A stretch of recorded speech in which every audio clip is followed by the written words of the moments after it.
wabarakatuh. Rabbi sholli sadri wa yassirli amri wahlul 'uqdatam min lisani yafqahu qawli amma ba'du. Pertama-tama marilah panjatkan puji dan syukur kehadirat Ilahi Robbi, yang mana pada kesempatan ini hari ke-14 kita masih bisa bersilaturahmi dalam acara kuliah subuh Rumah Kesadaran. Salawat dan salam tak lupa tetap tercurah limpahkan kepada Nabi kita Muhammad Sallallahu Alaihi Wasallam, keluarga, sahabat, serta umatnya yang setia sampai akhir zaman. Terima kasih kepada Coach Nakoy yang sudah masih tetap memberikan ilmunya kepada kami. Mudah-mudahan menjadi amal pahala jariah untuk beliau dan mudah-mudahan ilmunya bermanfaat bagi kita semuanya. Mengawali acara ini, mari kita buka acaranya dengan ucapan basmalah bersama-sama.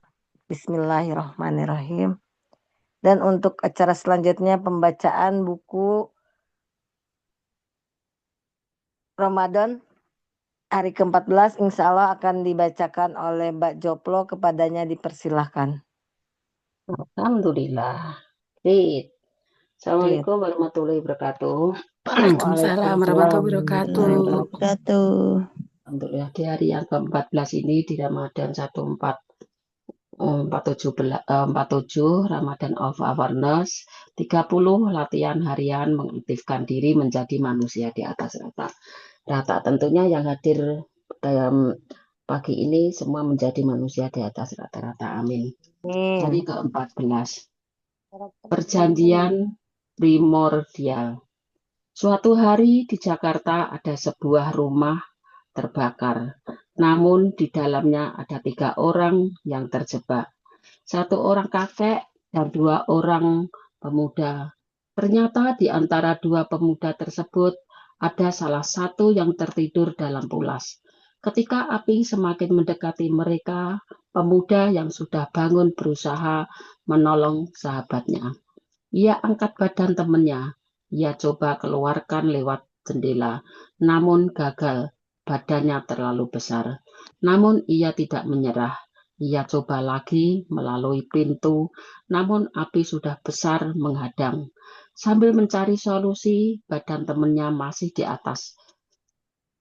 Badan temannya masih di atas dirinya. Ketika sudah putus asa, sang kakek berkata, "Mengapa kamu membawa masalahnya? Tugas kamu sederhana sekali. Bukan dengan cara menggendongnya, tapi bangunkan dia. Ia pasti bisa keluar dengan sendirinya." Jawaban dari sang kakek menyadarkannya. Cerita di atas memberikan hikmah kepada kita tentang makna kesadaran diri. Banyak dari kita ingin menolong orang lain dengan cara menggendong masalahnya. Namun justru akhirnya kita menyerah pada satu titik di kemudian hari.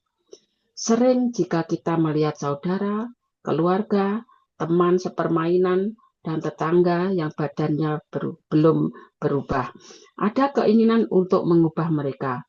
Bahkan tidak segan-segan kita sering ingin mengorbankan diri buat mereka. Langkah ini tidak sepenuhnya salah, juga tidak sepenuhnya benar. Untuk mengatasi masalah tersebut, sebenarnya seperti cerita di atas, kita harus membangunkan diri dari tidur panjangnya. Puasa Ramadan adalah cara terbaik untuk membangunkan manusia-manusia lalai dalam tugas dan misinya. Bila kita merenungkan visi terbesar seorang manusia adalah beribadah kepada Allah seperti dalam Al-Quran tersebut. Sesungguhnya aku ciptakan jin dan manusia kecuali untuk beribadah kepadaku. Sementara misi dari Allah menciptakan manusia adalah untuk menjadi seorang khalifah atau manusia di atas rata-rata, seperti Allah menggariskan dalam firman-Nya. Ingatlah ketika Tuhanmu berfirman kepada para malaikat, "Sesungguhnya aku hendak menjadikan seorang khalifah di muka bumi. Mereka berkata, "Mengapa engkau hendak menjadikan khalifah di bumi itu orang yang akan membuat kerusakan kepadanya dan menumpuhkan darah, padahal kami senantiasa bertasbih dengan memuji Engkau dan mensucikan Engkau." Tuhan berfirman, "Sesungguhnya aku mengetahui apa yang tidak kamu ketahui." Menjadi manusia di atas rata-rata mengingatkan kembali kepada makna dari perjanjian primordial kita kepada Allah. Ternyata sebelum dilahirkan manusia telah mengakui perjanjian primordialnya dengan Allah. Tempatnya ketika roh ditiupkan kepada janin manusia, itulah Allah berkata kepada manusia, "Wahai calon-calon manusia, siapa di antara kalian yang kalau lahir menjadi manusia tidak komplain, tidak banyak alasan, tidak gampang menyerah, tidak putus asa, tidak banyak menyesal? Siapa di antara kalian yang siap menjadi manusia di atas rata-rata?" Di antara 200 sampai 400 juta sel manusia, itulah salah satu di antaranya mengatakan, "Hulu bala sahidina, kami Tuhan siap menjadi saksi." Begitulah drama awal penciptaan kita. Di antara 240 juta sel itulah kita yang memilih dan terpilih menjadi pemenang manusia di atas rata-rata. Pada kesempatan Ramadan kali ini ada ruang yang cukup lebar untuk mengasah manusia kembali kepada perjanjian primordialnya dengan Tuhan, yakni Allah. Kalau kita lihat fenomena gejala manusia modern dewasa ini yang sangat menarik, saya melihat banyak sekali manusia-manusia modern yang hidupnya sudah sangat mewah, mobilnya pun sudah sangat mewah, tapi mentalnya atau jiwanya seperti becak, gampang tersinggung, gampang marah, dan sebagainya. Ada juga orang yang mungkin makanannya sudah makanan yang siap saji, tapi mentalnya masih mental oncom. Ada juga perilaku manusia modern yang gaya komunikasinya sudah menggunakan handphone terbaru, handphonenya yang paling mahal, paling modern, tapi justru mentalnya kayak anak bayi yang baru belajar bicara. Tetapi juga pemisah antara teknologi yang diciptakan justru dengan manusia yang menciptakan itu. Sehingga apa yang terjadi di kondisi manusia modern seperti sekarang ini. Kita lihat orang-orang yang mungkin secara materi mendapatkan semua seperti karir yang mapan, kemudian keuangan juga sejahtera, harmonis, tapi jiwanya memiliki kecemasan, kesepian, kebosanan, bahkan memiliki perilaku-perilaku yang menyimpang dan sebagainya. Gejala-gejala kehampaan hidup dia memiliki. Ternyata gejala manusia modern bukan hanya wilayah fisik semata, namun lebih didominasi oleh pikiran dan hati kita atau qalbu. Hati itu sendiri berasal dari bahasa Arab yang berarti bolak-balik. Tentang hati yang bolak-balik dikokohkan oleh sebuah hadis. "Wahai Tuhan yang membolak-balikkan hati, kokohkan hati kami pada agamamu untuk taat kepadamu." Sebagai subsistem yang sangat penting sebagai alat untuk memahami realitas, mempertimbangkan nilai-nilai, dan menjawab apa yang akan akal tidak bisa dilakukan hati qalbu. Tentang banyak muatan yang bertolak belakang, seperti yang disampaikan dalam buku Jiwa dalam Al-Quran karya Ahmad Mubarak, antara lain keras dan keras hati, hati yang basah, hati yang terkunci mati, hati yang bertaubat, hati yang berdosa, hati yang tenang, cinta dan kasih sayang, kedengkian, keraguan, dan masih banyak lagi yang semuanya menunjukkan bahwa hati memang memiliki karakteristik tidak konsisten. Kalau kita lihat fisik atau badan membutuhkan makanan bergizi dan halal serta beraktivitas. Pikiran maknanya adalah berpikir positif sehingga melahirkan karya. Sementara hati makanannya adalah cinta. Seperti seorang pujangga bersair, hati bagaikan tanam indah. Keindahannya karena ada bunga di dalamnya.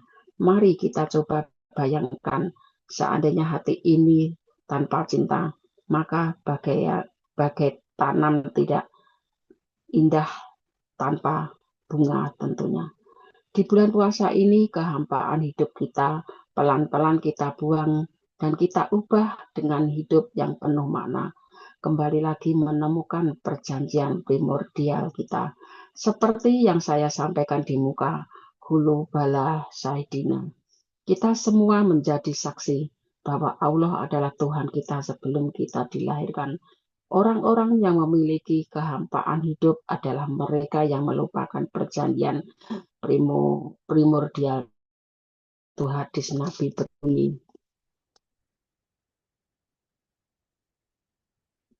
hakikat manusia tercipta dari dua elemen dasar yang saling bertolak belakang. Pertama adalah tanah lempung yang punya kualitas kotor, busuk, jorok, hitam, dan bau. Namun Allah memberikan kemurahan dan kasih sayangnya yang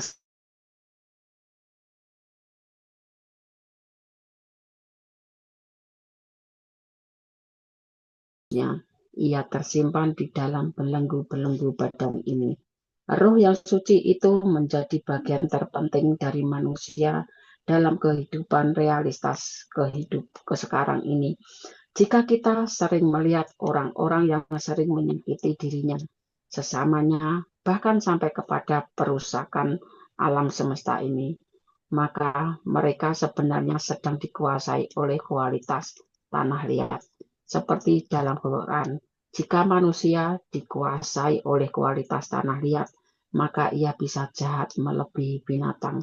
Mereka manusia asfala safilin. Sebaliknya, jika kita bertemu atau sering menyaksikan yang memiliki kepribadian seperti malaikat, membantu tanpa pandang bulu, memaafkan orang-orang yang menzalimi dirinya, menjadi manusia bermanfaat untuk banyak orang.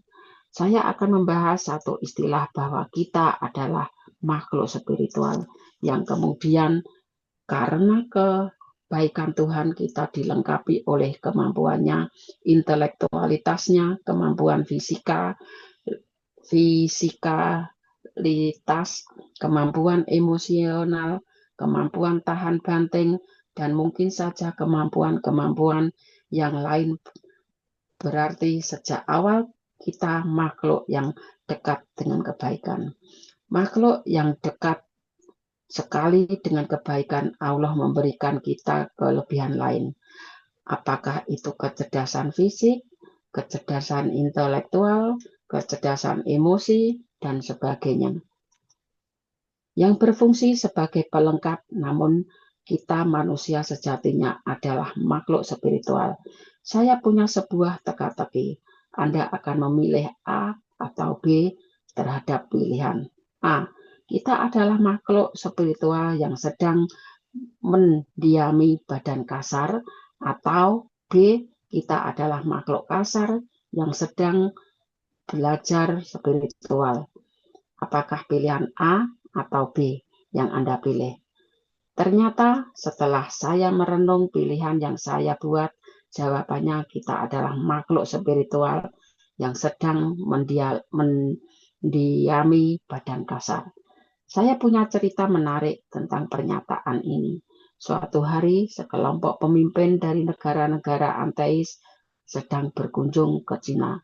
Pemimpin Cina yang sangat ateis ini duduk paling depan di pesawat, sehingga Saat pesawat mengudara, sang pilot berkata, "Bapak-bapak sekalian, pesawat kita akan terkena badai. Silakan kencangkan sabuk pengaman dan berpegang erat-erat pada lengan kursi karena mungkin saja pesawat kita akan terguncang-guncang." Dalam kondisi yang sangat mencekam dan menakutkan itu, seorang pemimpin yang sangat santai secara spontan berkata, "Oh my God, help me. Oh Tuhan, tolonglah saya." Setiap manusia pada saat dalam bahaya, terdesak atau tertekan, entah dia beragama atau tidak, nuraninya secara spontan akan berkata, "Ya Allah, tolonglah saya." Hal ini menandakan bahwa setiap manusia punya potensi rohani, punya potensi kebaikan, punya potensi luhur karena memiliki hati nurani. Hal ini didukung oleh penelitian ilmiah seorang dokter saraf bernama Dr. Raman Chandran yang membedah otak manusia dari 100 miliar saraf dalam batok otak manusia. Terdapat satu saraf yang bernama God spot, sebuah saraf yang fungsinya adalah mencari kebahagiaan hakiki, bukan kelis semata-mata. Saraf yang selalu mencari Tuhannya dimanapun. Hal ini menekankan kepada kita bahwa dalam seorang penjahat pun hakikatnya ia merindukan Tuhannya. Dalam 1000 keburukan seseorang, sebenarnya batinnya memberontak, menolak dan mengajak ke arah menuju kebahagiaan. Sebuah riset yang menyimpulkan bahwa kita adalah makhluk spiritual yang sedang mendiami badan kasar ini sementara saja. Kesadaran di bulan puasa ini harus ditingkatkan menjadi sebuah action plan untuk merubah kita dari baik menjadi lebih baik lagi. Bulan puasa ini adalah ladang buat para petani yang saya istilahkan petani spiritual, yaitu kita. Kita adalah petani spiritual yang sedang menggarap ladang rohani atau hati kita, agar dapat membutuhkan benih-benih kemuliaan dengan penuh kesadaran. Dalam bulan puasa inilah kita berada di ladang spiritual sepanjang hari, dari pagi sampai menjelang tidur. Untuk meningkatkan spiritualitas kita, tidak ada yang sia-sia dalam bulan puasa ini. Kesempatan emas berwujud kesadaran untuk menjadi makhluk spiritual ini mungkin tidak akan menjadi lagi. Manfaatkan kesempatan yang sangat-sangat luar biasa ini, karena saya percaya we are spiritual being. Bertadalburlah dengan sebuah aforisme dari Ali R.A. Bayangkanlah masa depan Anda, kelak pada hari kematian Anda, ribuan atau jutaan orang mengiringi Anda. Mereka kehilangan pahlawan seperti Anda. Selama hidup Anda lebih banyak menolong orang lain, menyenangkan makhluk-makhluk Allah yang lain. Jiwa Anda putus dan ikhlas, bebas dari ketakutan dan kesaliman. Badan Anda tidak tiada, namun Anda dalam harum abadi sepanjang zaman. Demikian pembacaan hari Ramadan ke-14 Perjanjian Primordial. Waalaikumsalam warahmatullahi wabarakatuh. Great. Waalaikumsalam warahmatullahi wabarakatuh. Great, Mbak Joplo keren. Terima kasih ya Mbak Joplo. Luar biasa. Lanjut. Nin, ditanya siapa tadi yang saat mendengarkan badannya merinding-merinding. Oh gitu ya. Oh seperti ini ya. Ayo siapa ngaku? Iya. Siapa? Siap dengar tuh merinding-merinding terus. Ayo, itu hanya mendengarkan apalagi membaca loh. Ayo. Siapa Mbak? Seperti itu dilanjutkan. Mbak Tika, monggo, makasih. Siap. Terima kasih pada Mbak Joplo yang sudah membacakan buku Awareness of Ramadan hari ke-14. Langsung saja agar waktu sahur kita ini semakin berkah, mari kita dengarkan pemaparan materi dari narasumber kita yang luar biasa, Coach Nakoy. Kepada beliau dipersilahkan.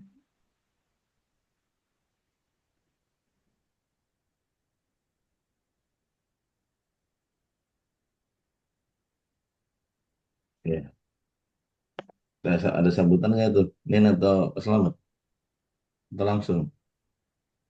Mbak Ketika Bunda Dewi. udah berdua Nin, dimasak. Nin sih nggak kasih sambutan, tapi supaya makin grit, yuk kumpul-kumpul pahala, wah, masih banyak kesempatan. Teman-teman ya, yang mau ikutan program takjil. Ada, terus nanti ada program ini juga ya, Coach, camp, ya, Ya, betul. yang camp juga, ya itu. Terutama yang program takjil, ayo masih punya kesempatan. Kita, Kita menutup itu Nin, tanggal 27 kenapa? Ramadan ya. Iya, Penutupnya adalah bersama-sama seperti tahun buka lalu puasa kan itu dengan yatim ya? santunan yatim duafa Iya, itu. Santunan yatim santunan duafa. yatim duafa ya teman-teman. Pokoknya Ya. kita nggak akan miskin karena sedekah. Makin banyak rezekinya insya Allah. Baik, Assalamualaikum warahmatullahi wabarakatuh. Waalaikumsalam. Waalaikumsalam warahmatullahi Waalaikumsalam warahmatullahi wabarakatuh. wabarakatuh. Alhamdulillah, wa syukurillah, wa ni'matillah, la hawla wa la quwata illa billah. Qala Allah Ta'ala fi kitabil karim, a'udzu billahi minasyaitonir rajim. Wa id akhadha rabbuka min bani adama min dzurriyyihim dzurriyyatahum wa asyhadahum ala anfusihim alastu bi rabbikum qalu bala syahidna an taqulu yawmal qiyamati inna kunna an hadza ghafilin. Sadaqallahul azim, sadaqallahul karim. Sahabat-sahabat yang great, di hari ke-14 ini terima kasih Mbak Joplo dengan keterbatasannya ya masih bisa membacakan buku Awareness of Ramadan di hari ke-14 ya dalam suasana Ramadan yang ya istimewa di Hong Kong dari lantai berapa Mbak Joplo?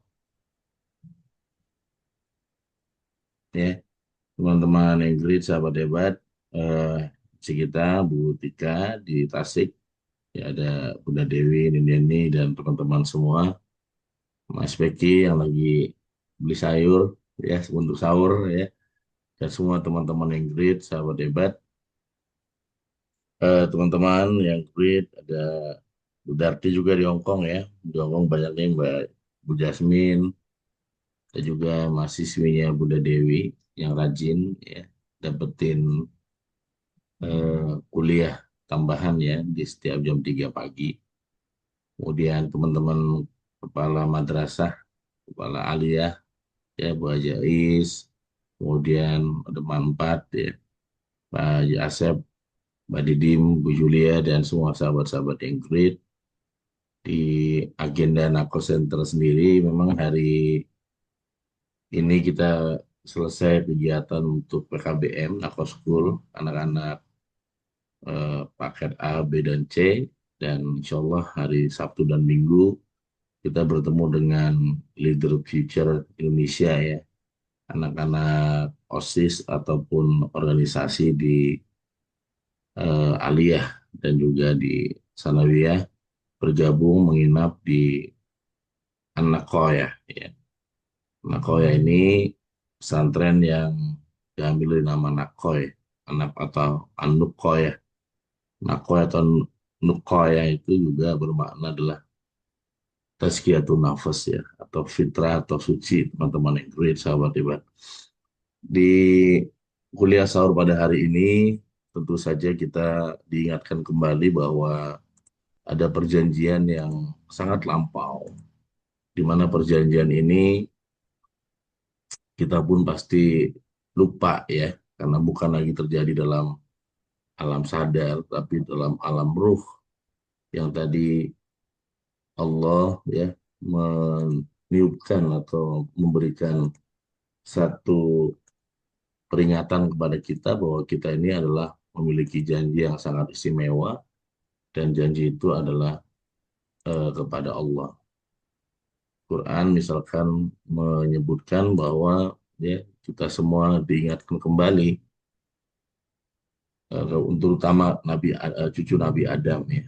Maka ini salah satu panggilan Allah, panggilan yang ketiga Allah kepada manusia.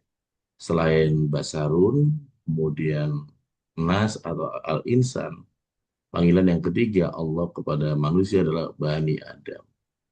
Kita diingatkan bahwa kita ternyata keturunan yang sama, yaitu Bani Adam. Kita adalah saudara, keluarga, satu keturunan.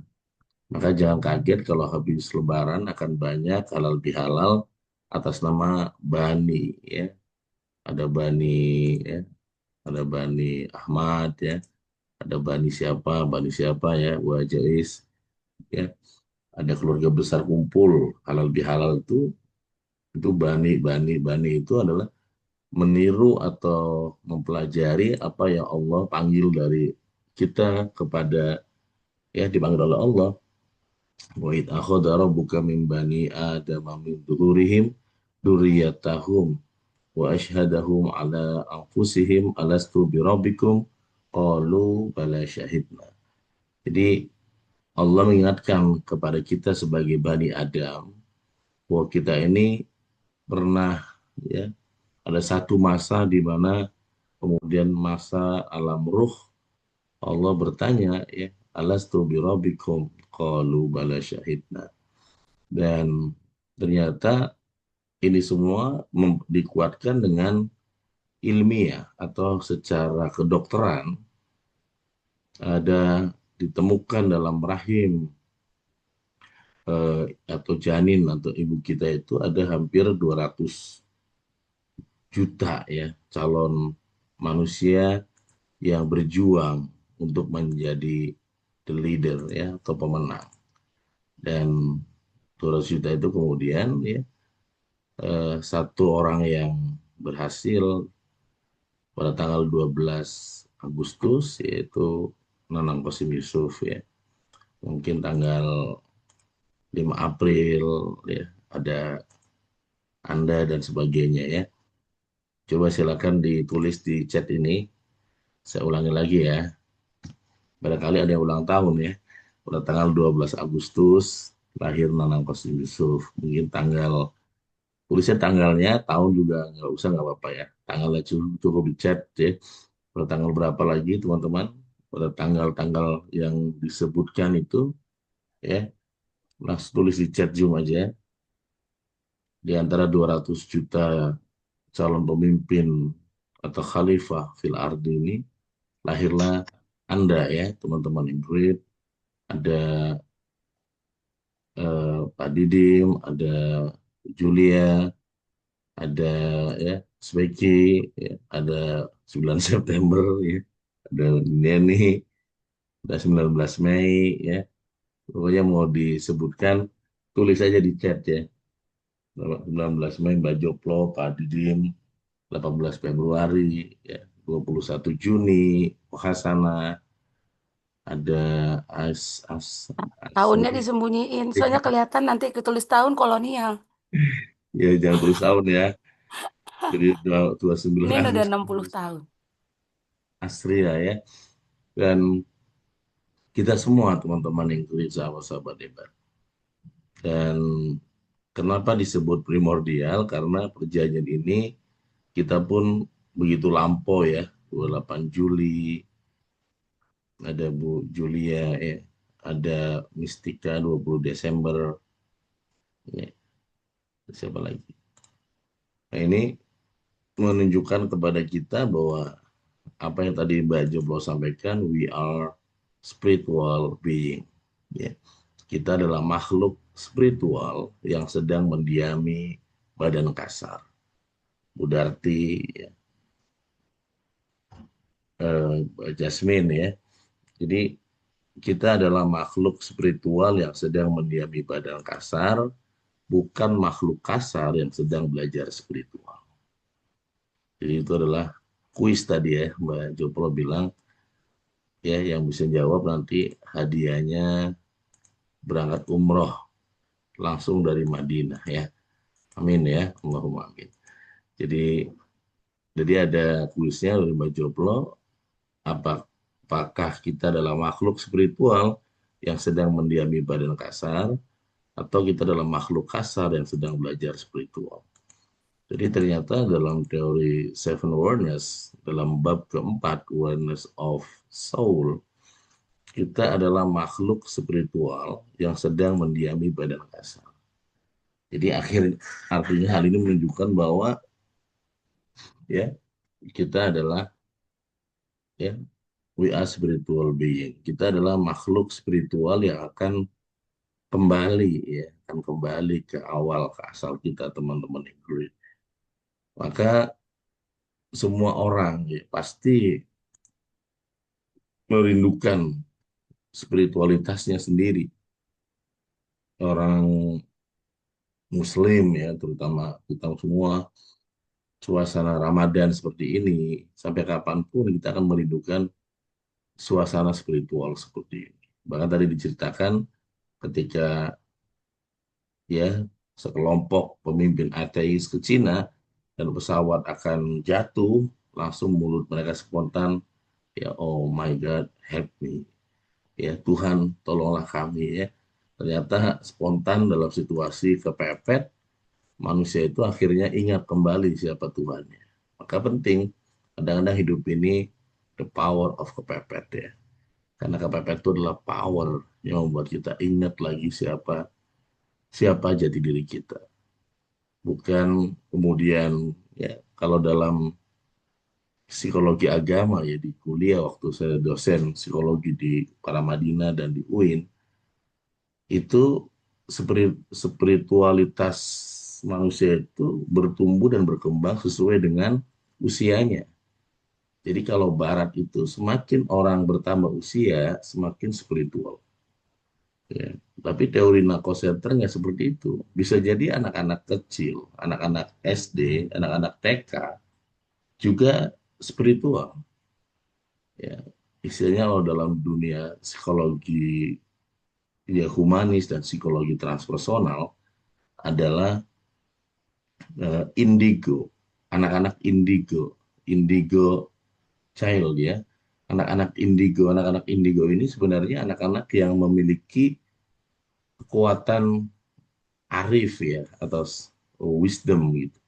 Tapi kalau di TV dirubah menjadi anak-anak yang bisa melihat makhluk gaib Sebenarnya bukan anak-anak yang bisa melihat makhluk gaib atau apa itu namanya uka-uka tapi anak-anak yang dia memiliki kearifan baik dalam kata maupun dalam tindakan. 12 Maret Mas Beki.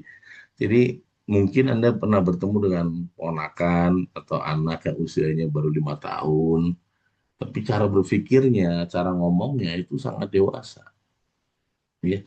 Itu istimewa Kalau di keluarga saya ada Bunda Dewi juga.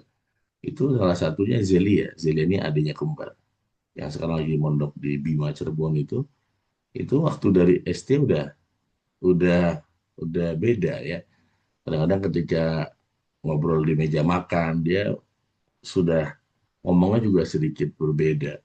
Nah ini oh iya Mas Vicky Maret Selamat Umur Milad yang ke 20 Mas Vicky Jadi teman-teman yang kirim sahabat-sahabat debat ini adalah anak-anak indigo ini anak-anak yang hadir seringkali menjadi mitra komunikasi untuk orang tua. Bisa jadi itu apalagi kalau di sekolah itu pasti kita menemukan anak-anak yang kecil tapi jiwanya itu dewasa jiwanya dewasa.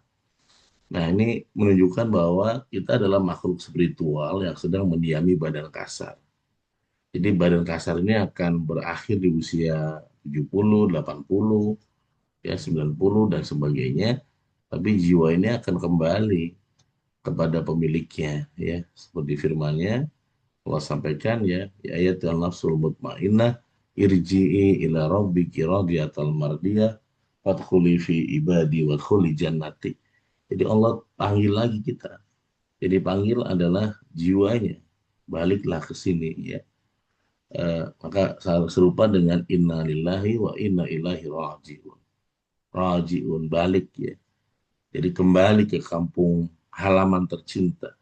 Ila rajiun, kembali ke tempat yang ya yang terbaik teman-teman yang great. Tempat asal muasal kita ya teman-teman sahabat yang great. Dan kita Bani Adam ya. Tadi Allah sampaikan di Al-Quran bahwa kita adalah satu keturunan Bani Adam, Nabi Adam alaihissalam. Sementara Nabi Adam sendiri itu pun merasa iri kepada ya umat Rasulullah Shallallahu Alaihi Wasallam. Jadi Nabi Adam tuh merasa iri karena ya ada 4 hal, tapi mungkin salah satunya ya yang membuat Nabi Adam iri itu adalah kata Nabi Adam irinya bukan kepada Rasulullah, irinya kepada umat Rasulullah Shallallahu Alaihi Wasallam. Kata Nabi Adam, ya aku hanya berbuat salah sekali, tapi Allah langsung usir aku dari ya tempat asalku surga. Sementara umat Rasulullah, umat Nabi Muhammad salah berkali-kali, tidak pernah diusir dari tempat tinggalnya hari ini. Kebayang ya, kalau kita meninggalkan sholat, Allah langsung usir kita di bumi, entah kita mau kemana. Kalau kita ya misalkan nggak puasa dan Allah langsung usir kita dari bumi mau kemana ya. Kalau kita melawan ibu, orang tua, bahkan durhaka, Allah masih saja menyelamatkan kita dari kecelakaan.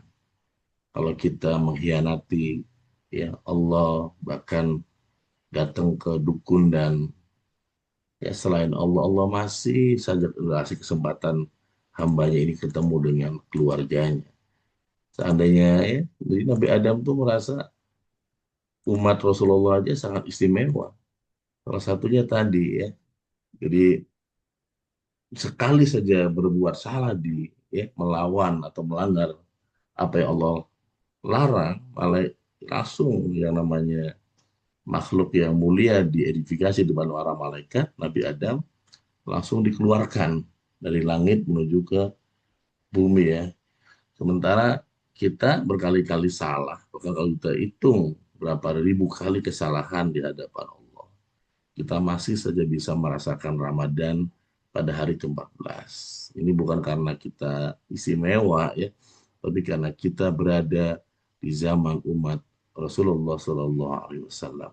Jadi teman-teman yang great, sahabat-sahabat hebat, dan yang terakhir, salah satu keistimewaan kita umat Rasulullah SAW adalah dimanapun kita berdoa, baik di kota maupun desa, di kampung maupun di gedung-gedung seperti di Hong Kong, di masjid maupun di musola, di kontrakan maupun di rumah yang luas, Allah kabulkan doa-doa kita. Sementara Nabi Adam alaihissalam berdoa dimanapun, Rabbana zalamna anfusana wa illam taghfir lana wa tarhamna lanakunanna minal khasirin. Allah kunci semua pintu-pintu doanya kecuali Nabi Adam menuju di Mekah Al-Mukarramah. Baru pintu ampunan Allah dibuka selebar-lebarnya, terutama ketika membaca kalimat Ahmad atau Muhammad. Jadi teman-teman yang great, mari kita tutup kuliah sahur pada kesempatan hari ini. Semoga kita semua teringat kembali bahwa kita pernah berjanji kepada Allah. Janji terbaik kita adalah bahwa kita akan menjadi makhluk ya, yang selalu ingat kepada Allah, memiliki tauhid yang kuat, dan menjadi pribadi-pribadi, istilahnya buku ini adalah manusia-manusia di atas rata-rata. Teman-teman yang great, terima kasih walaupun ingin berlanjut, tetapi karena waktu kita terbatas, sudah jam 4, teman-teman yang great. Terima kasih, insya Allah kita akan sambung di kuliah sahur ke-15 besok jam 3 sampai jam 4. Akhirul kalam, wassalamualaikum warahmatullahi wabarakatuh. Waalaikumsalam warahmatullahi warahmatullahi wabarakatuh. wabarakatuh. warahmatullahi wabarakatuh. Terima kasih, Kak. Ya, kita foto dulu ya. Buka Waalaikumsalam videonya. warahmatullahi Buka wabarakatuh. videonya, silakan buka. Pasang aura kasih. Alhamdulillah, terima kasih pada Coach Nako yang sudah memaparkan buku Ramadan Ramadan of Awareness yang hari ke-14. Mudah-mudahan apa yang disampaikan bermanfaat bagi kami semuanya dan mengingatkan kami lagi untuk kembali menjadi orang yang baik. Great. Terima kasih. Acara saya tutup dengan ucapan hamdalah bersama-sama. Alhamdulillahirabbil alamin. Ya. Wabillahi taufik wal hidayah. Wassalamualaikum warahmatullahi wabarakatuh. Waalaikumsalam. Open cam, mute cam dulu. Foto dulu. Silakan. Foto dulu, Kos, foto. Ayo, buka kamera. Tahu. Ayo. Habis itu baru turun. Salam kesadaran. Ada lagi nih doang. Indonesia. Indonesia. Hantar. Ya Wah, udah, lagi salam. makan nih. Itu doang. Masih di dapur. Indonesia. Udah, Nin. Udah. Terima kasih ya, teman-teman, Sama-sama, sahabat-sahabat yang paling awal. Terima kasih. Selamat sahur, sampai ketemu besok Sahur ya. semuanya sahur. Assalamualaikum. Panjang umur, Sahur panjang umur.